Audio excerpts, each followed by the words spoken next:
What is the cone volume formula derivation in geometry? Imagine holding a cone in your hand. You might wonder how much space it actually takes up inside. Well, figuring out the volume of a cone is a fascinating process that connects shapes and math. The volume tells us how much space the cone occupies. To understand where the formula comes from, let's compare it to a cylinder, which is like a tube with the same base and height. If you fill a cone with water and pour it into a cylinder with the same size, base, and height, you'll see that 3 cones of water fill one cylinder. This simple experiment shows that the cone's volume is just a third of the cylinder's volume. Now, the volume of a cylinder is easy to find. You take the area of its circular base, which is the circle's area, and multiply it by the height.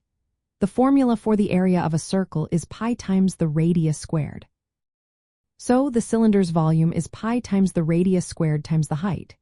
Since the cone's volume is 1/3 of that, we get the formula, 1/3 times pi times the radius squared times the height. But what about a more precise way to see this? Using calculus, we can imagine slicing the cone into many tiny disks from the bottom to the top. Each disk has a small thickness and a radius that gets smaller as we go up.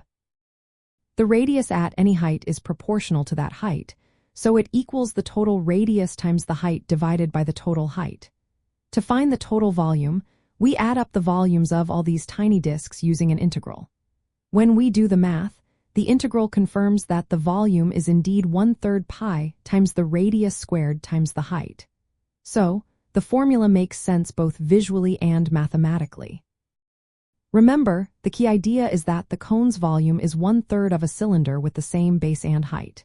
The base area is pi times the radius squared, and multiplying that by the height gives the volume. Then, dividing by 3 gives us the cone's volume. This derivation connects the shapes we see in everyday life with the math behind them, making understanding the cone's volume straightforward and clear.